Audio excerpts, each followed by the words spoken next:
What's up, guys? Welcome to the Safe Continue podcast. My name is Ryan Robinson. With me is my good buddy, Tom Shelby.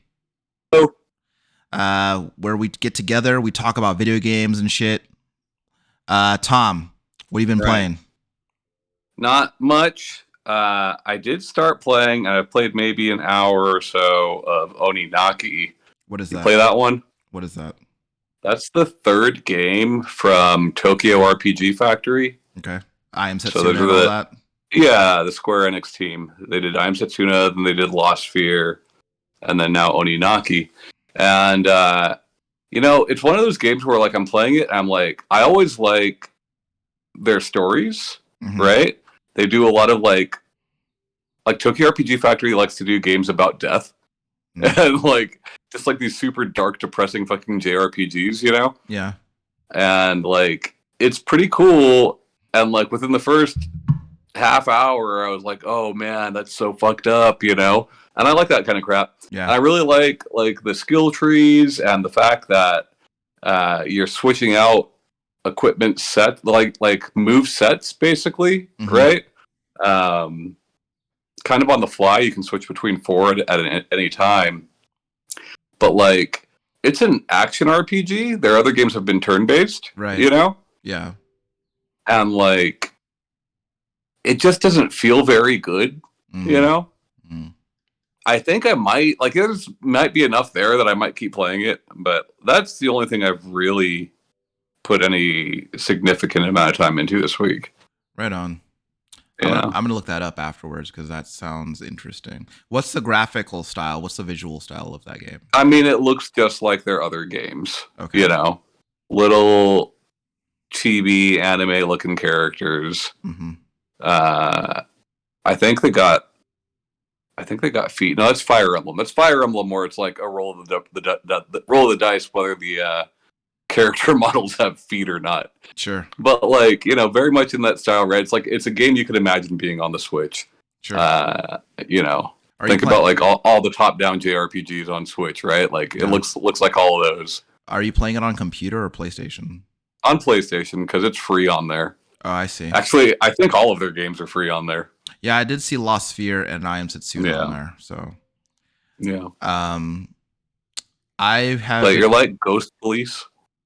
Ghost. Wait, Ghost Police? Yeah, like I guess police is the wrong word, but you like work for this team of people who like help people pass over, like cross over, you know? So I'm not And, arresting the like, ghosts. Right. At least Okay. not yet. Hmm.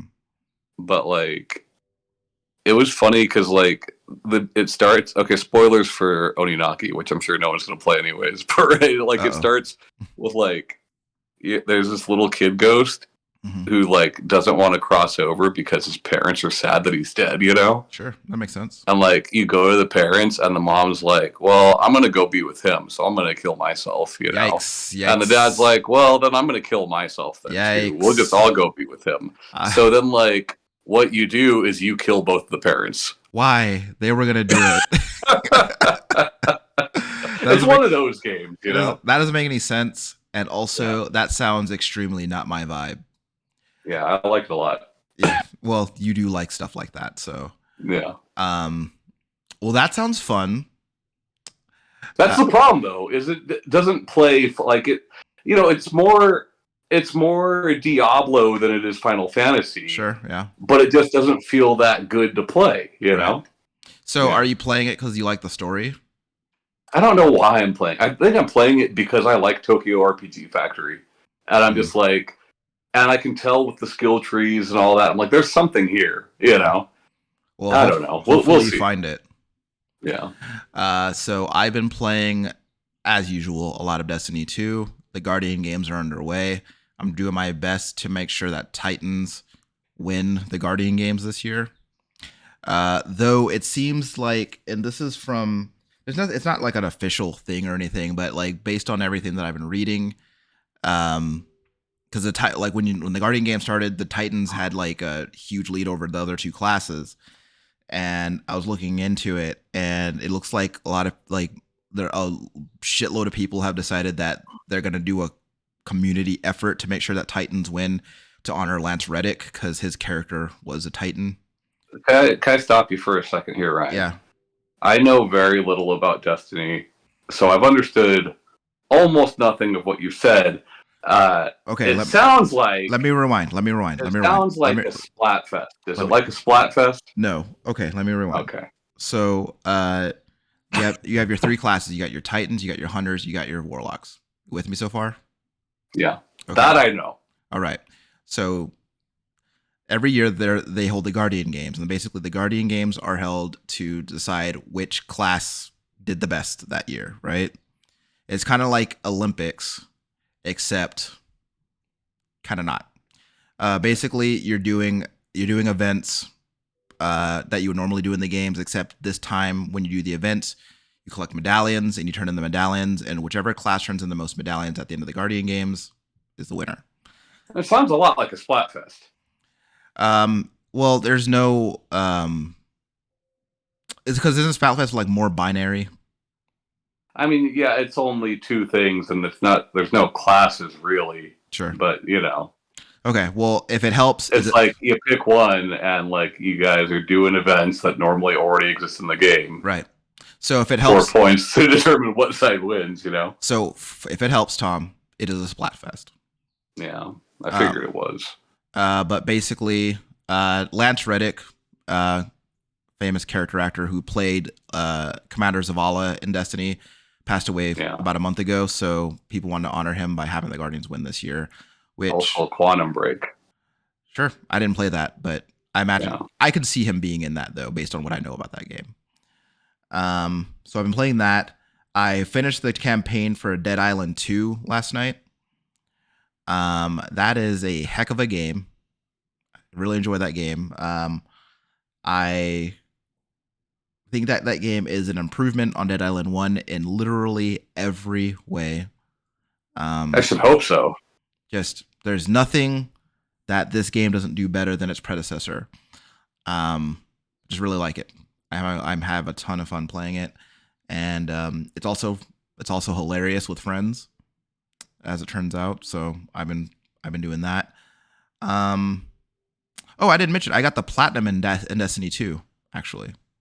Cool. I forgot to mention that. So that was fairly cool. That took some doing because we had to do some really hard activities to get that happen. So both Kaylee and I popped the platinum at the exact same time the other night, and that was very cool. Yeah. And outside of I played Shanae in Marvel Snap last week. I remember you guys talking about that. Yeah. And she beat me almost every time. Yeah. Because she cheats. You know how it is. Sure. I bet she put a lot of money into it, and yeah, she put like when I played against her, I looked at her cards like it is very clear that you put at least $1,000 into this game. And honestly, I don't think it's right that I went into it not knowing that. Sure. I think that should have been disclosed to me. But no, she's actually really good at the game. Frustratingly good, actually. But either way, it's fun. It's more fun to play against friends than randoms. So I had a really good time doing that. And that's basically it. That's basically all I played. I play too many games as a service right now. So I consolidate that into like 3 games that I'm playing at any given time. So yeah. But that's basically it. This week, Tom, I wanted to talk to you because this actually came up in my brain cavity because of the last for a while. I noticed that you haven't really gotten to get real invested in a lot of games lately. Having a hard time like really finding anything that holds your interest. And you did say that there are some things on the horizon that you're really looking forward to, but quite a few, yeah. But as of right now, there's nothing out that's really like grabbing you, and it made me think about like the way that we all feel about games. And I want to talk to you like what keeps you playing video games, like at this stage in your life, like what is it that video games has been giving you that keeps you invested in this activity? Yeah, I was thinking about it when you first brought it up, and like it's very clear to me And I would assume that you've got the same answer, at least as one of your answers.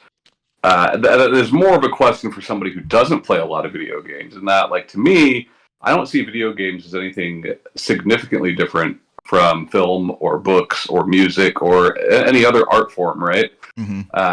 I think that by like not playing video games, it reminds me of like I got a lot of comic books, right? It reminds me of like people who are into comics are very much into what they're into, and they don't want to dip their toes into anything else, right? So if you collect underground comics, then you don't collect Marvel or DC. Right. Or if you collect Marvel and DC, well, you don't collect manga, you know? Like, and it's just like, by doing that, you are just cutting yourself off from a wealth of story or art, or in the case of video games, gameplay, right? Right. So yeah, I mean, that's what keeps me doing it. It's no different. Like, yeah, you know, and that's what it is right now, right? Right now, there is very little that's new, that is interesting to me. You know, that'll change next week, I'm sure. But like, you know, it's the same thing. I was looking at movie listings yesterday, the day before, because I like movies, and there's just nothing at the theater I want to see right now. You know, like it's the same. Yeah. So do you feel like you get as much out of video games as you did, you know, maybe 10 years ago? Do you feel like you get more out of video games now than you did 10 years ago? I think I get more out of it now than I did back then. You know, I mean, 10 years ago, right? Like, there were only a handful of games that I could point to that I went to for story. Right.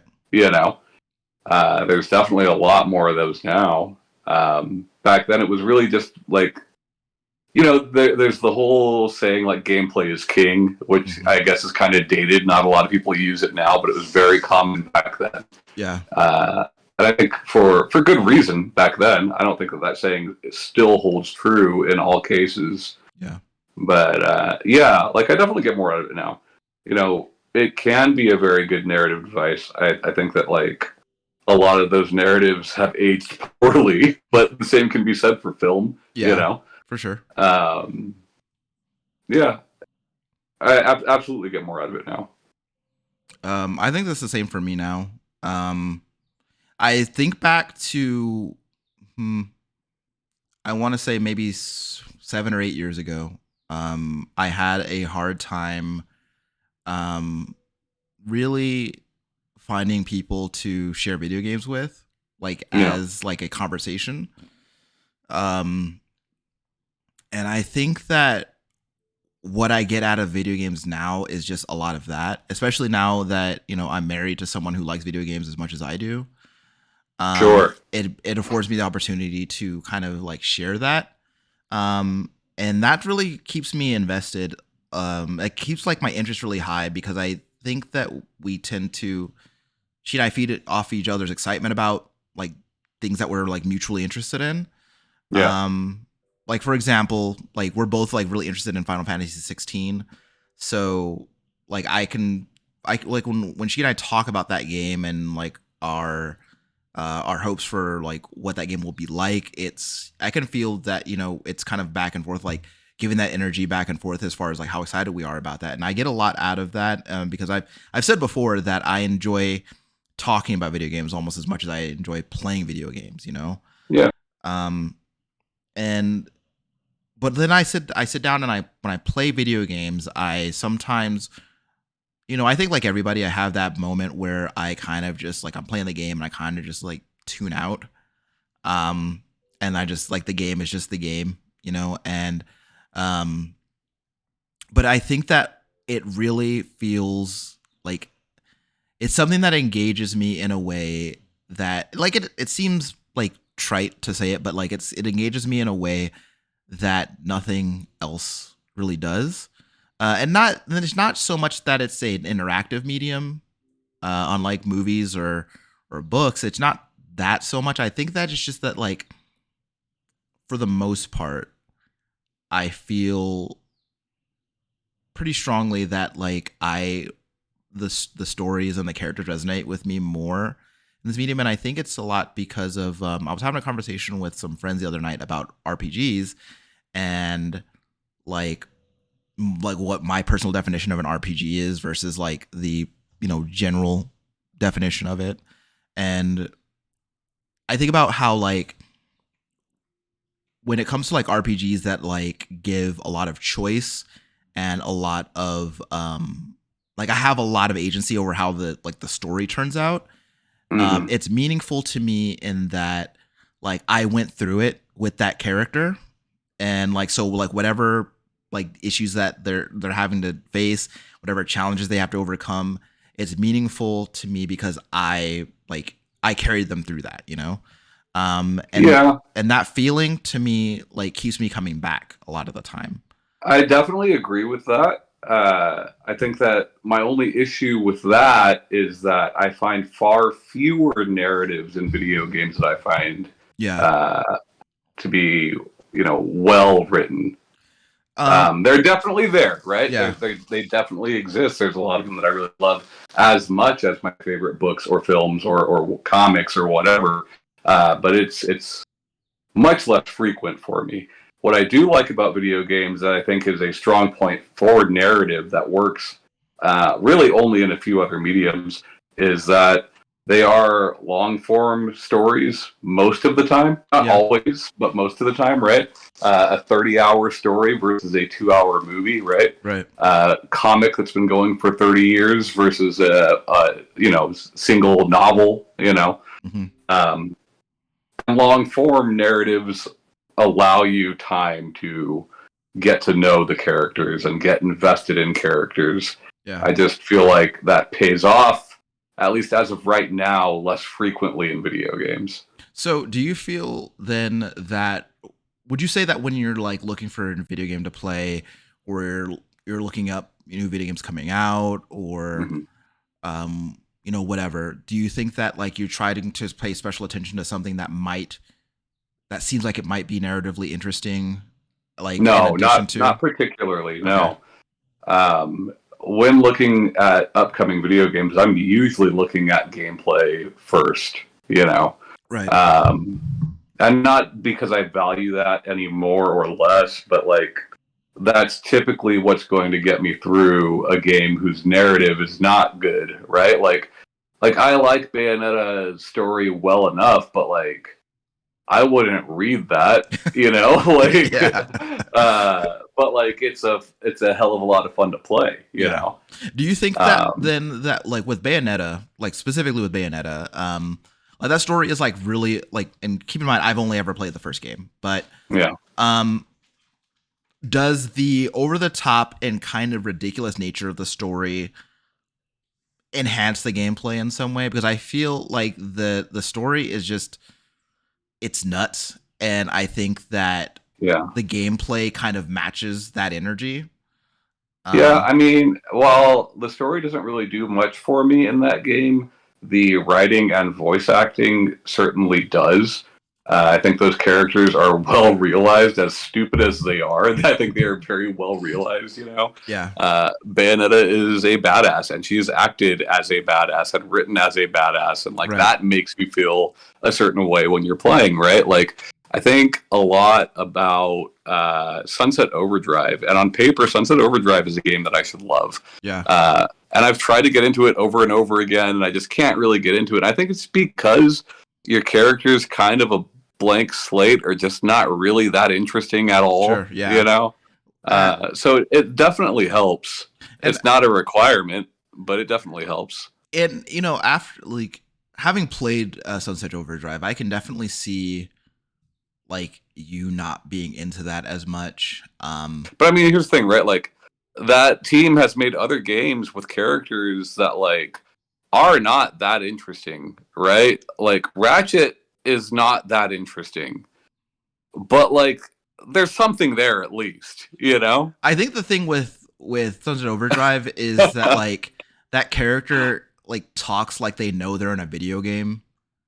Yeah. And I think for me, like I'm like they don't ever come out and say like, "Hey, I'm in a video game trying to get the high score" or whatever. They don't ever come out and say that, but it Right. like it just kind of feels like they know that. Like it feels like It's just funny to me when like, and I don't think the narrative was a priority for that game, right? When they were making it. yeah, But like when I can relate more to Donkey Kong and get more enjoyment out of Donkey Kong as a character yeah. than an actual human character, Donkey Kong don't even talk. you know? Right. Um, But Donkey Kong's got little animations like blowing on flowers and shit that Yeah. like, in some stupid way makes me like that character, yeah. Yeah. I've talked before about the concept of a video game as video game. Yeah. And kind of like what I feel like that means and kind of what I've experienced that feeling like. And though I feel like those are they in my experience, based on like the games that I've played, like that experience for me has been increasingly rare because I think that I have kind of gravitated more toward games that are of the quote unquote prestige category, I guess, and they are a little bit more self-serious than that. But when it does happen, though, it is like delightful to me, and it's something that I'm kind of like always on the lookout for, and it's something that like kind of I can definitely see that in the titles you choose to purchase. Yeah. It's like, and it's kind of a when it happens, it kind of reminds me of like what got me into video games like as a kid. Yeah, absolutely. And like it's just like because they kind of like with all the advancements that have been made over the last 30 something years that I've been playing video games, there are some concepts that are just like universal and evergreen that like that still translate to today. And when I play games like that, it kind of makes me feel the way that I did when I first discovered video games.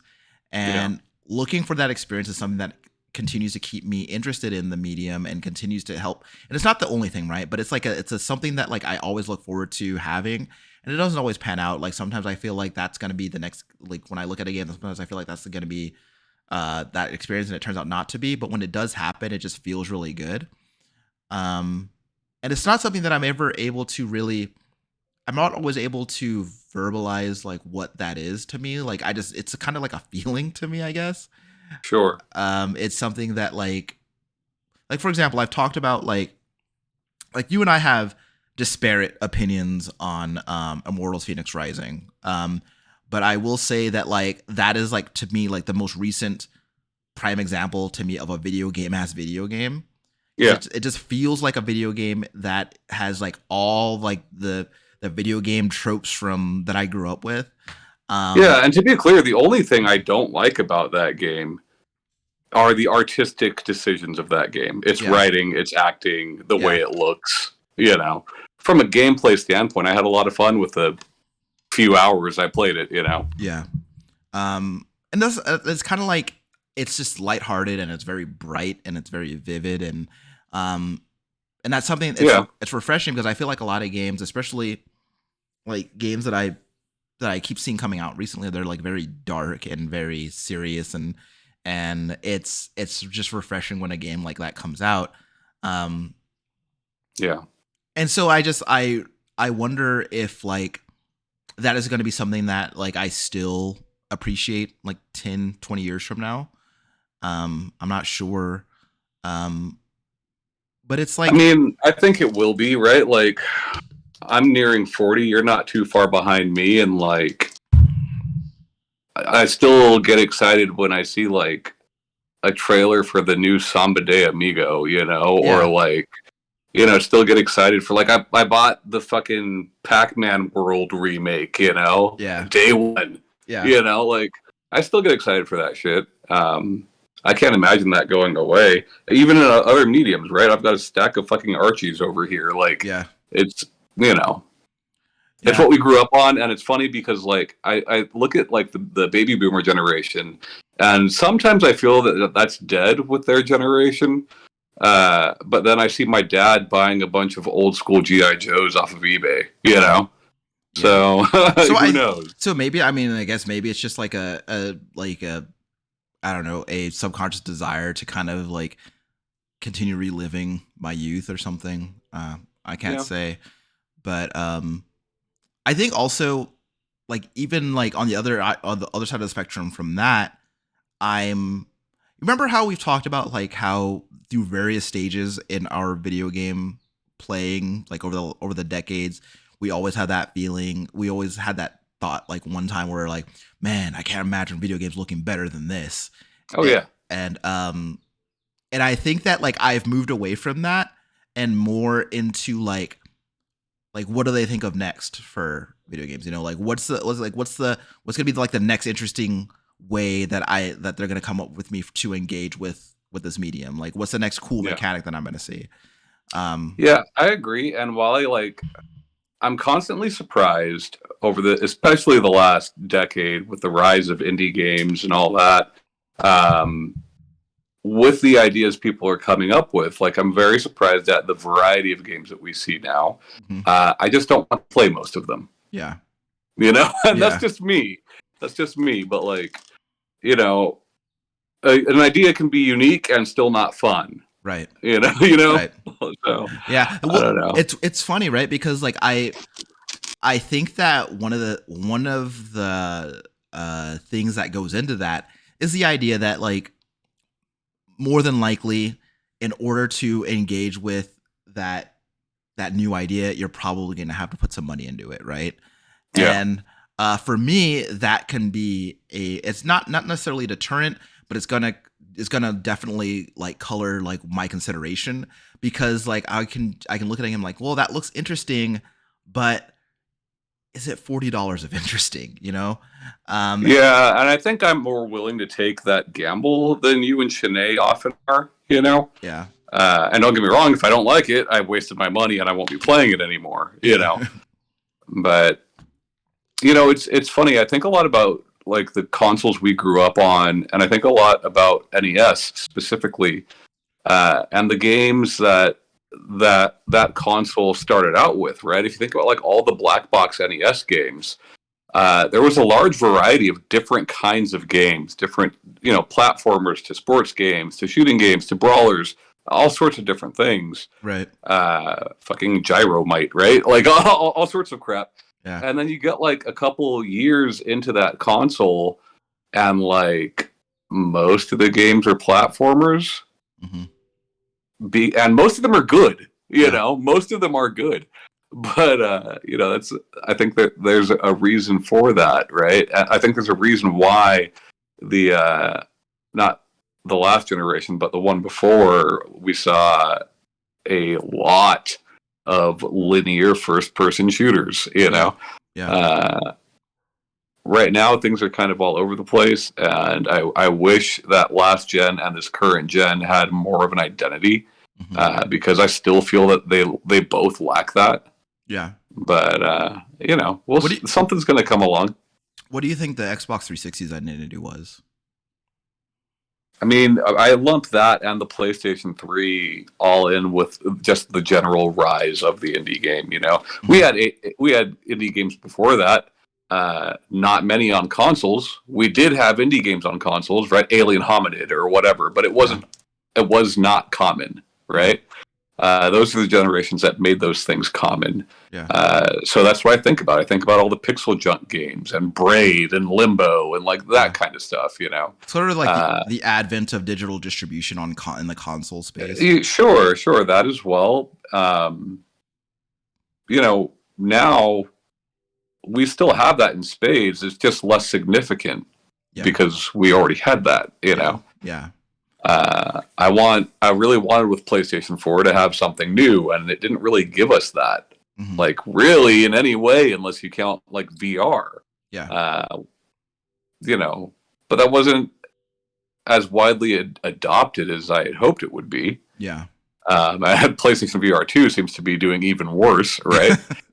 um, And so far, 5 is just a repeat of 4, which was just a repeat of 3. You know, Yeah. so sorry, I got this gnat flying around here. Oh, we've had that. We just recently alleviated ourselves of that problem. Yeah, Fucking nightmare. Um. So just the one. no, we this the fucking kitchen was a fucking situation. But yeah, I think that like you remember when I first got my laptop computer and I spent a lot of time window shopping on Steam Yeah, and looking for stuff. And I used to get on your computer just to look at stuff and just like there is so much, right? There's just so much to look at and like and it's hard sometimes to kind of figure out unless you know what to look for, unless you know what you're looking for, I think it can be hard to like find something of like something that like really will grab my interest, you know, because like right. there's just so much stuff to look at and it's just easy for my eyes to glaze over while I'm like scrolling these pages. And a lot of times what I'll do is I'll end up like relying on like I do most of my game shopping on PlayStation, so I'll rely on PlayStation to like come out with some collection of games that they think I should look at. It's just easier. It's Yeah, just and I easier. think that's something that industry as a whole does very poorly. And I think a lot of that is because it is a young industry still, Yeah. right? But like I've talked many times on this show about how movies and books, uh, will have like prestige collections, right? Mhm. Criterion Collection, Reader's Digest, things of that nature, right? Yeah. And why video games should have something like that. Yeah. You get on PlayStation, you can see like editor's choice, right?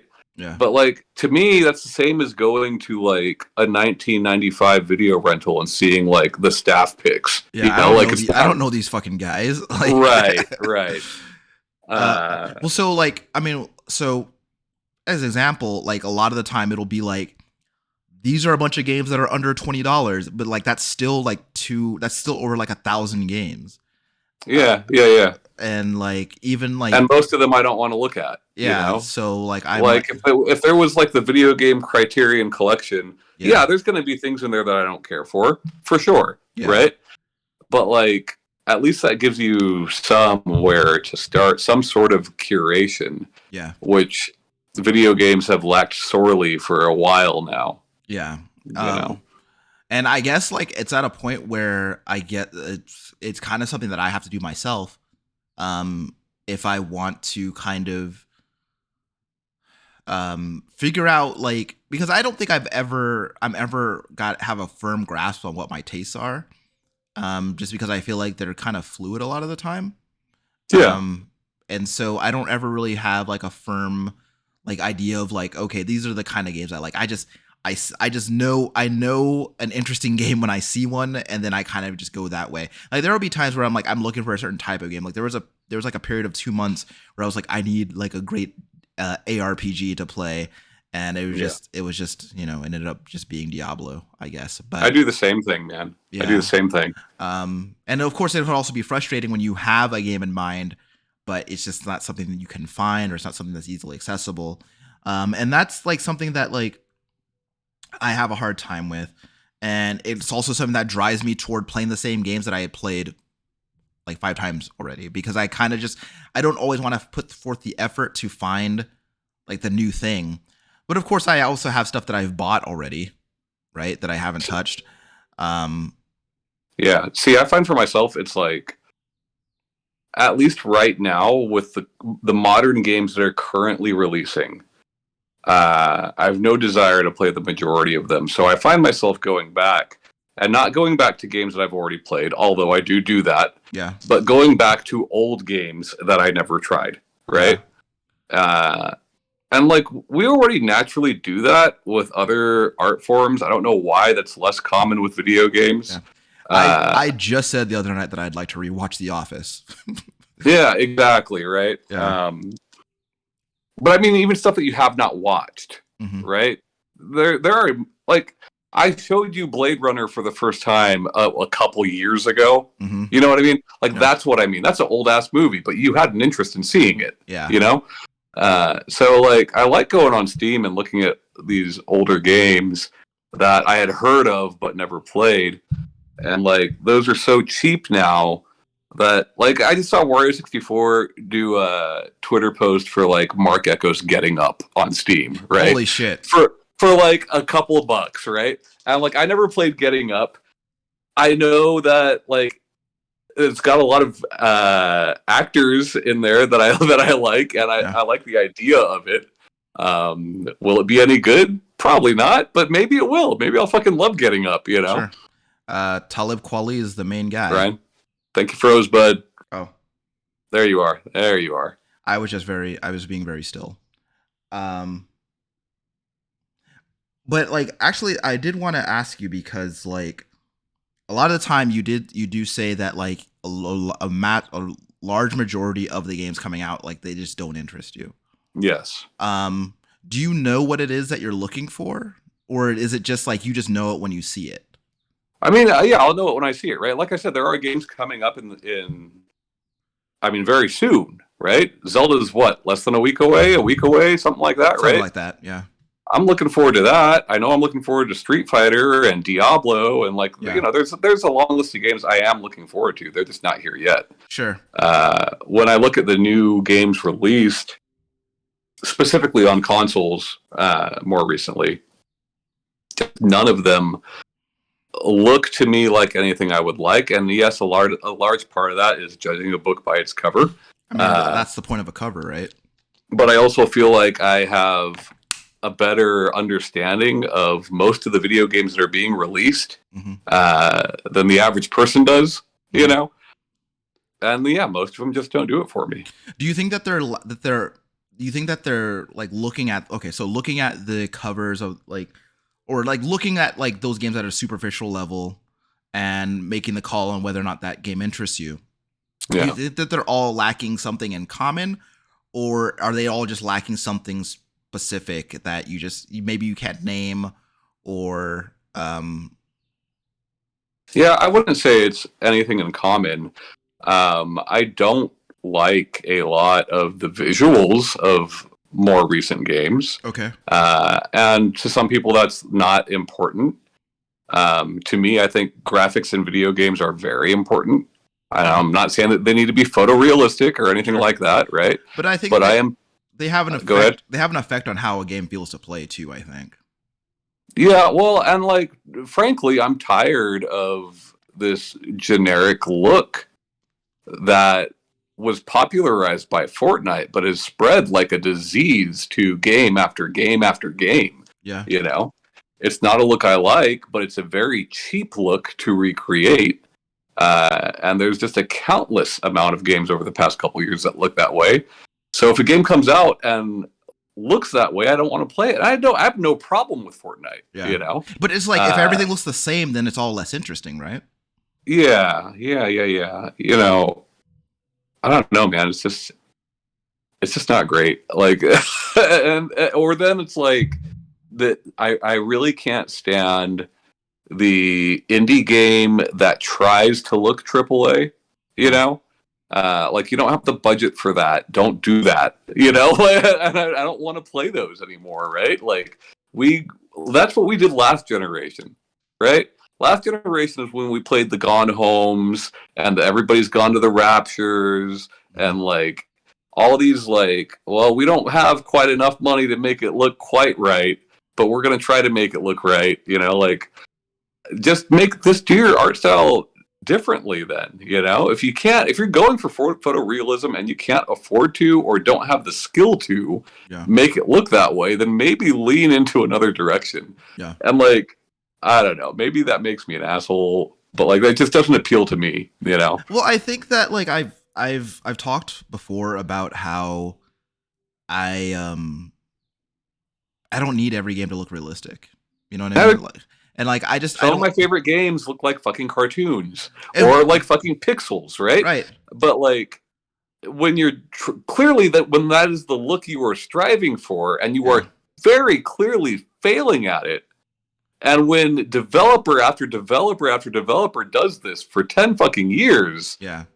I just have no desire to play that level of polished game, Well, you my know? my thing is like even if you can do it, right? Even if people are Yeah. very competent at it and they're pulling it off, it's still less interesting to me because I feel like there are so many other ways that that your video game could look, and I just don't need them all to look super real, you know? And I Yeah, neither do I, but I think that there are very few that do it well, yeah, you know? Uh, like, if you look at the character models of something like Horizon, right? Like, I don't think they're going for photorealism there. They've got a little bit of a slant to those character models, right? Those faces. The same could be said for something like even like an Uncharted or a Mortal Kombat or whatever, right? Uh, there's a few that I think like yeah, they're trying to make that look like a person, yeah. like the Order 1886, right? Hmm. I still think that is one of the best looking games of that last generation, whether you like the game or not. Like Sure. that game came out so early in that console generation and looks better than shit that was coming out. I mean, they should. The stuff's coming out now, you know. And yes, that had first party funding behind it, right? Sure. But like, yeah, they did it because they had the skill and they had the funding. Yeah. You don't, so don't do that. You know, Yeah. like I don't know. I think that like I haven't seen a proliferation so much of like the Fortnite style, but I have seen a lot of like the striving for realism thing, and like I just whenever I see something that's not that, I'm immediately more interested. I'm immediately drawn to yeah. anything that like looks different. And it's different tastes, right? I have friends who say that the PS4 was the best fucking generation, Mhm. that have been playing games as long as I have. Yeah. It's just differences in opinion. Yeah. Yeah. So, what is your best generation then? I have no idea, dude. I don't know. So, you think That's, it is yet to happen? I mean, I'm sure if I sat down and like really looked at the games of each console generation that I partook in, Yeah. I could pick one that I liked more than the others. Probably something like fucking PlayStation 1 or PlayStation 2, right? Yeah. But like, I'm not saying like we're not going to surpass that or we haven't surpassed that. That's foolish, Sure. There are games that come out that have come out on current generation consoles that are awesome, that are Yeah. fucking awesome, right? Yeah. It's just so rare Yeah. that I find something that I like, and I'm sure that there are hundreds, if not thousands, of great games on current gen that I just haven't given a chance to. But I'm not going to. Like if they don't give me a reason to give them a chance, I'm not going to. Yeah. Well, I feel like your time is just as finite as your money, you know. Right, Um, right. And so, like, do you feel like even if you don't have a games coming out like nearby, right? Even if you don't have something to look forward to in the next week or the next month, Yeah. let's say there's like a whole like there's just a dearth of things that like you enjoy. Do you Right. always feel optimistic that like something like there's something in the works that like you haven't seen yet that you're really going to gravitate toward? Yeah, absolutely. And there always will be, right? Like it's the same thing. Like I said at the beginning of this conversation, it's no different than television or movies or music. There's times where I've gone 2 years without listening to a new album. Yeah. There's times where I've gone a fucking year without buying a new comic book or a new novel, right? But eventually something comes out that interests me, and I'm back. It's no different. Yeah. It's wild, right? Because like I think that we're different in the way like as far as video games are concerned and our habits that go along with that. I think that we're different in that even if I don't I guess I never feel like I don't have something that I feel like playing in a given moment, you know? I never have that moment where I don't want to like I don't have something in my mind at a given time that I feel like playing. And I think that like you go through like periods where like you're like I don't really feel like playing anything, so I'm just gonna read or watch movies or something. Yes. Um, Yes. And like for me, like I always have something that like there's always something that like I feel like playing at a given time. Yeah. And I Yeah, wonder. but to be fair, like I think I am somewhere between you and Chennai. Yeah. You know, I think you play video games every day. I think Snape probably plays video games once or twice a week. I Yeah. think I'm most of the time I'm somewhere in between that. Yeah. You know, I don't know, man. Like, but there's nothing that I do every day. I don't read every day. I don't watch TV every day. You know, like, Yeah. yeah. Yeah. It's just interesting, you know, because I feel like you and I have both been playing video games for a very long time. I don't remember a time in my life when I wasn't playing video games, you know, and Yeah. for something to have captivated me for so long, for almost 4 decades, you know, Yeah. for something to have kept my attention and always have my interest and always be at the forefront of my mind the way that it has been. Um, it's interesting to me because like I think that there have been times, right, where I have found that it goes back to what I was saying about like not just realistic looking games, but like a lot of games were like the very like I'm like, man, there's so many games that are just like the self-serious, like grizzled, angry dude that I'm gonna play as, and it's just like there's just so much of that. And even Yeah. still, like I'm just like, there's one of those dudes I'm gonna play as. There's one of those dudes I want to play as right now. There's a Um, lot of those that you love that you've talked about before, yeah, right? yeah, I Both love, you and Shanae liked God of War, and yeah, we all liked The Last of Us, and like, you yeah, know, like, I love you, Max yeah. Payne. Yeah, well, I think Max Payne is more video game as video game than those other gruff dudes are. You Sure. know, Max Payne leans more Duke Nukem than he does Kratos, right? But Yeah, like, but he respects women a little bit more than. yes, he does. But you know what I'm saying? Yeah, He's more cheesy. yeah, Uh, yeah, I don't know, man. yeah. So Like, I I've got video games coming up that I want to play. yeah, Tears of the Kingdom, I think, is in the next week. sure. You know, my niece has gotten very good at Tetris, and It's in your blood. I need to put her in her place here. So I'm sure we'll be playing some Tetris soon. You know. So, Tears of the Kingdom. Do you feel like without having played it, just based on everything that you've seen about the game, Yeah. do you feel like you're gonna? Do you anticipate yourself getting as into that game as Breath of the Wild? I don't know. Part of me is like maybe it's too much, right? I really enjoyed Breath of the Wild for the systems that were put into that game. Mm-hmm. You know, the way that things react to each other. Nintendo has some fancy term that they use to describe it. I can't remember right now what it is. But like then I see Breath of the Wild or Tears of the Kingdom and like they've got the Master Hand, which is like, yeah, that's cool. They've got that thing where you can jump through the ceiling, and I'm like, okay, that's cool too. But like, are all these things going to be too much? I don't know. Yeah. I think like I've got some theories, and I've seen some theories for the story of that game, and I think I will like the story of that game probably more than Breath of the Wild. Yeah. But you know, we'll see.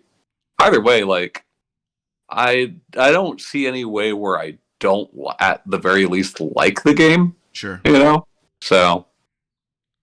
Yeah, I talked before about how I've tried 5 times so far to play that game. Yeah. And like just like you were talking about with Oninaki, like there's something there you might find it. And I'm kind of that way with Breath of the Wild as well. Yeah.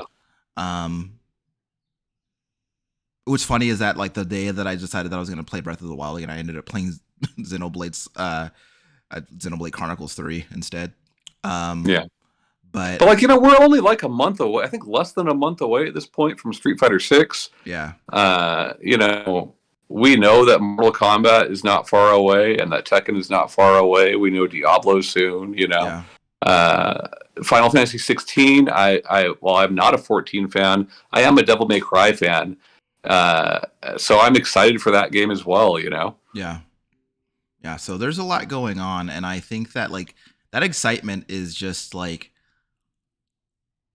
you know, I feel excitement for like a lot of different things. I think where like in my life where like I always have something that I'm looking forward to, I think. But like I think the feeling of looking forward to new video games on the horizon is just like very singular. It's a very unique Yeah. feeling. I always get like really excited when I think about it. And especially considering the fact that, like I said at the top of the conversation, it's something that I have someone in my immediate vicinity to share that with, someone Sure. just to talk to about it. And And as it's, do I, right? Like my kids and I, there are games that we are very passionate about that we do have, thought provoking discussions about. yeah, Uh, but it's not often. It's not often, yeah. Like usually they're happy playing Don't Starve, and I'm just tired of watching it. Yeah. Yeah.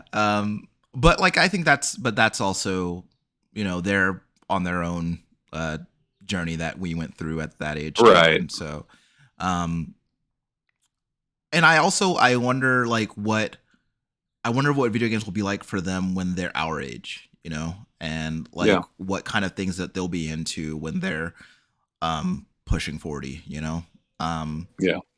But I think that one of the things that I think about a lot, especially concerning you and I, is I feel like we share we've been sharing video games with each other since high school. Um, uh, and I think about like the games that you introduced me to. Yeah. Some of them that I really liked, some of them I didn't particularly care for.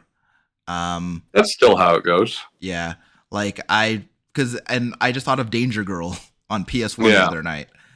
Yeah. And I was like, what is this game? How is Tom playing it? I have no idea what's going on. And to be fair, like that's not a game that I really remember. Like I couldn't tell you how that. I remember it's a third-person game. Yeah. Right. That's basically But what I like, remember about it.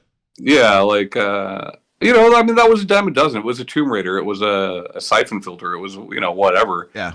But like yeah, it's the same now. Over the past few years, over the course of us doing this podcast, right? There's games you mentioned that like I will check out and really like, and games that you mentioned that I can't stand.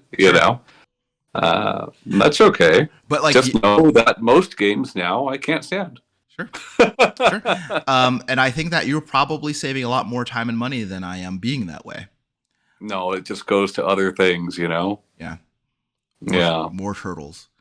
Oh, like this fucking box of manga, like I've got thousands of dollars of fucking comics over here now, Yeah. right? Like I bought novels today. Novels aren't cheap, right? Like They are not. if it's not $30 going for to them, video bitch. games, yeah, if it's not going to video games, it's going somewhere else. Yeah. But Um, but like, yeah, like this is the first time in my life where I can remember. I don't know, like if in before the past 12 months, if ever in my life I pre-ordered books, right? I'm not talking about like a comic book pool list. sure. I'm talking about like going to Amazon and pre-ordering books, like, and I find myself doing that less and less frequently with video games, I generally don't pre-order video games. Yeah. I am devoid of reasons to do that. But like it's what it reminds me of a lot is like, and I don't know if you've done this or not, but it reminds me of like several years ago you started collecting vinyl records. I actually have Hotline Miami in the mailbox right now. Yeah, but I'm like, has Ryan pre-ordered a vinyl? I have. Probably. I have probably more than one. Actually, the Hotline Miami that I got in the mail, it was pre-ordered. Yeah, I like pretty much. So with a lot of like synthwave stuff, it's a lot of like limited presses, and so like it's pre-order is kind of like part of the deal. So I have pre-ordered a lot of vinyl for sure. Yeah, and I just it's just things that I'm sure that Shanae has pre-ordered something that's not video game related. She probably pre-ordered some puzzle she was excited about or something. Some fucking wand. Some kind of chocolate with vegetables in it. Some fucking magic robe or something. Yeah. So I'm sure she's done that. And I guess like it's funny, right? Because like as I've gotten older, like when I was young, like if I had $50 in my pocket, that meant I'm buying a video game. That is what I'm buying, Mm-hmm. right? Sure. And then you get older, and then your interests broaden, and then you're just like, well, I have a lot of video games, so I think I'm just gonna go ahead and buy this record, or I'm gonna go ahead and buy this movie or whatever. Yeah, yeah. I mean, whatever serves you, right? Like, whatever serves you best. We all only have so many hours in a day for entertainment. And when one medium is not satisfying, I will run to another one, Yeah. But, like, I will run back to video games, Yeah. When Dead Space came out, I spent probably 60 hours with that game. That wasn't that long ago, you know? I was just thinking about how, because again, like I when I finished Dead Island 2, I was thinking about how, like, man, I got 3 fucking weeks out of that game. That's what I'm saying, right? And when you look at it that way, I've said it before and I'll say it again, like, video games are often our cheapest form of entertainment, even at $70. Yeah. I don't know how much Dead Island 2 costs, but you know what I mean. It costs $70. Yeah. But like, yeah, I mean, because I don't, I don't gotta go nowhere. I don't gotta, I don't have to have it shipped to me or nothing. But it's also like it's a comfort, right? I think that's what it comes down to for me, and I think that's what has been the most enduring for me over the last 4 decades of this hobby. Is it's always been a comfort to me. I think. Oh, I'll say one thing as far as like more recent games that like I've not tried that do look somewhat interesting. Mm-hmm. I think I need to like start consuming more video game content again. I used to be really heavy into watching a lot of video game podcasts or shows or whatever. Yeah. And over the years, I kind of just sort of dropped off with that stuff. Yeah. But like more recently, so there used to be a fighting game show called The Excellent Adventures of Gootecks and Mike Ross. Yeah. And then Gootecks went a little crazy, and Yeah. Mike Ross fell off the face of the earth for a while because he quit fighting games and denounced Capcom and Twitch and all that. And, so he's got basically the same show again with Zien, who is a Singapore player. I might be wrong about that. Yeah. But it's basically the same show. It's just the two of them. But, like, I've been watching it since they've started airing it.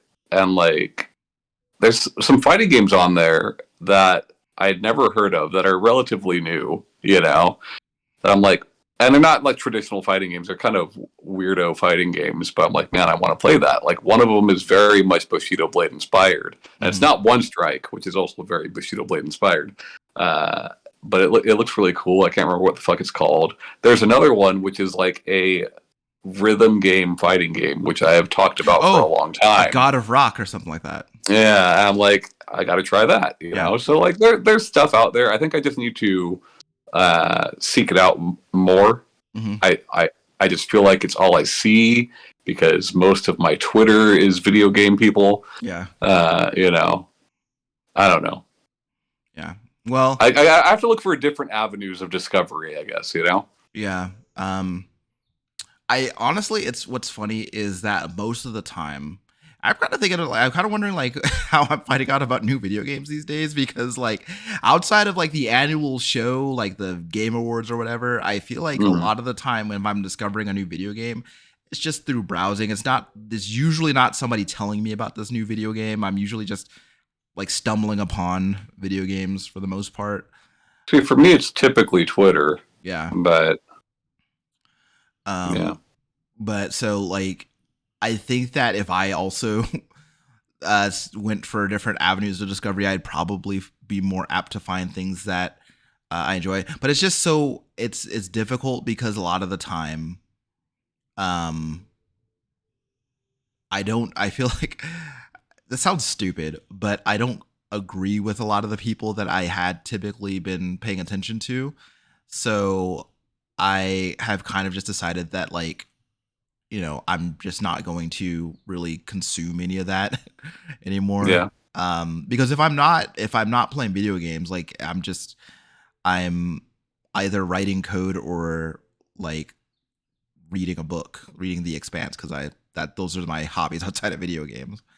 Um, but I think that like eventually at some point I would like to find more video games to like take a chance on, because I think that like I have been very risk averse just because like I don't, because I mean obviously nobody likes the idea of wasting their money or their time, but I think that also there is something to be gained from like taking a chance on something that could be my next great game. But I don't know, I gotta do it Yeah. though. I really think I gotta do it, because if I don't do it, then eventually I'm gonna be consuming the same thing over and over again, and I don't want that to happen.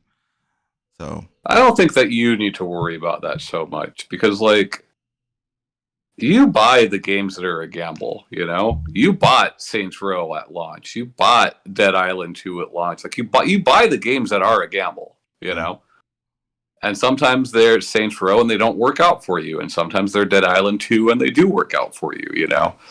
But like, yeah, I don't know.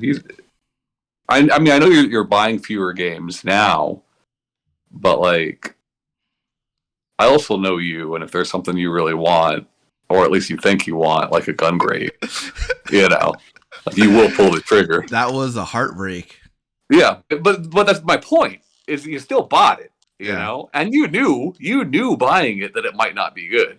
That there was a good chance it would be good. You knew buying Dead Island 2, there was a good chance it wouldn't be good. yeah, You know, yeah. but Actually, there are like a million things that pointed in the direction of it being not great. yeah, exactly. But like, I also have this thing where like, if it's I don't know. I had a conversation with my friend recently about like why I enjoy like zombie games so much, and it's a whole fucking thing. But I think that like that definitely has something to do with it. Like, it's like, is it zombies? Yes. So I'm into it. If I'm killing zombies or I'm killing Nazis, then I'm probably going to look at it.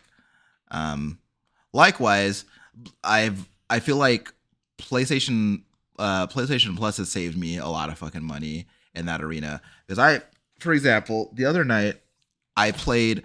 Kaylee wanted me to play Chivalry 2 because she had never seen it before, and I had never seen it before. So she's like, put on Chivalry 2 because I want to see it. I know the first one. I don't know the second one. And Tom, I gotta tell you, within 10 minutes, I had decided that I hated that fucking game. Yeah, It's just not like, just everything about that experience was just the worst. I hated that game so fucking much. yeah. Like the presentation, the gameplay, there's just everything. Tom, let me tell you something. At the end of the tutorial, they asked me, what faction do you want to play as? They get you want to play as the red kingdom, or you want to play as the blue kingdom, right? I said I want to play as the red kingdom. So I chose it. They showed me the intro for the red kingdom. I'm like, all right, I'm ready to be the red kingdom. They put me into a game and I'm playing as the blue kingdom. Why? Yeah. You know what I mean? I don't know, man. Yeah. It's shit like that. Yeah.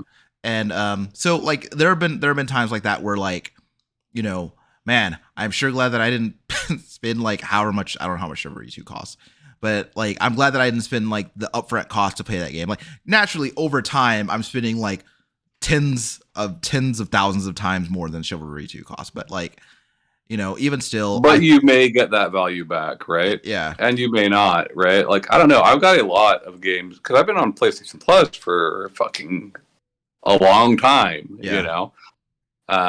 And whenever they started their extra and premium, I've had premium since that started. yeah,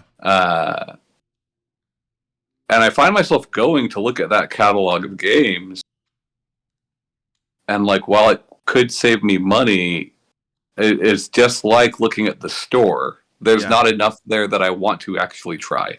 yeah, and yeah, Like, I don't even want to try Chivalry, so I'm not going to. and and what's funny, Tom, is I looked at the trailer for that game and I was like, Yeah. I know this game is whack, and I knew it, Yeah. and I played it anyway. That's my fucking problem, is I'll know But something's it's whack and I'll got play me it anyway. playing Oninaki, which I Sure. assume is between $10 and $20. Yeah. So. Also, I got to play Intelligent Cube for the first time since that game came out. Oh yeah. And that game is something that probably wouldn't have been into when it came out, because that wasn't my state of mind when that game came out, because I was like, I don't know, 12 when that game came out. But playing it now, it's actually kind of neat. Yeah, it was very neat. It's a pretty neat little puzzle game. Have you played Echochrome yet? What is that? Echochrome was a PSP game. You're moving the stage to get a person from one point to another. Okay. It's all perspective puzzles, like very Monument Valley before Monument Valley, you know? Okay. Yeah. I like the sound of that. It's funny because I was trying to remember the name of Monument Valley for like a week, and I could not remember, and I didn't know how to search for it. So I just That's a great game. I just gave up. But when you said you want to talk about phone games, that's one game that popped into mind. Well, that's there are very, very few. Well, that's one of like the more like successful, well-known phone games, right? Yeah. Is Monument Valley. Did they make 2 of those? No, it depends on the measure of success. Sure. Critically praised, financially. I mean, I'm sure it made its money back and then some, but it wasn't no fucking Pokemon Go, Sure. Or any other free-to-play game for that matter. Yeah. As you might recall, you paid for Monument Valley, Yeah. Yeah. Man, what a fucking time, man. Like, we playing games on our fucking phones.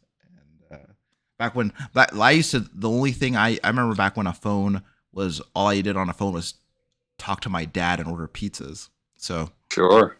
How far we've come, right? Tom, do you have any closing thoughts for us? I've had some friends over the past month express concern that I'm not enjoying video games as much as I usually do. And like, my closing thoughts is like, I still love video games. There are plenty of video games that I will be playing coming up very shortly. There's just a bunch of crap right now. So don't play video games right now.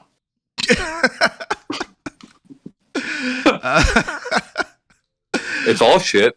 Yeah. And like, what's the point? Developers and publishers should be ashamed. Yeah. Give me my money back, actually. Yeah. So, yeah, I think like, regardless of the hobby, everybody experiences points in the hobby where they're like, it's not hitting the way that it usually does, and that's okay. Yeah. That's why we. It's not my fault. It's their fault. Yeah, you didn't make the games, right? Right. So, but that's why we as humans have the capacity to pursue more than one interest at a time. So, thankfully, my closing thoughts are that if you are playing video games right now and you have been playing them your entire life, I want you to take a look back at all those games that you've played, and I want you to find the ones that have been a formative part of your video game identity, and I want you to think back on them, and I want you to really try to appreciate those games, because you might not ever get another one. Your video game identity. You know what that makes me think of, Ryan? What's that? We should do an episode, or at least like a section on this. Remember that fucking Harley Mortensen show, Video Game High School, with Freddie Wong and all them? Holy shit! Yeah, I remember that. That old YouTube show. Yeah, it reminds me of that, where like there was like one kid who was like the racing game kid, yeah, and one kid who was the Call of Duty kid, yeah, and like that sort of thing. Yeah. What I want you to think about for next week's episode, Ryan, is I want you to put the 3 of us in one of those categories. Done. All right. Fucking done. I think that it's actually I'm being reductive, but because I think that's probably going to be more difficult than I'm imagining. But it'll still be fun. It'll be a fun little exercise and watch. It'll also be fun to watch Shanae get like very defensive when I when I misidentify her. Yeah. Actually, they're not visual novels. Sure. They're blah blah blah. Yeah. Yeah, and I'll just be like, whatever, dude. Yeah. She identifies as someone who is bad at locks in video games. Yeah. Combinations, especially. Anyway, look, guys. We are probably on your favorite podcast platform. We're also on YouTube. We also have a Discord, which I will include the link to in the description of the YouTube video. So if you want to hang out with us, that's where you can do it. My name is Ryan Robinson. This here's Tom Shelby, and we'll see you next time. Bye-bye.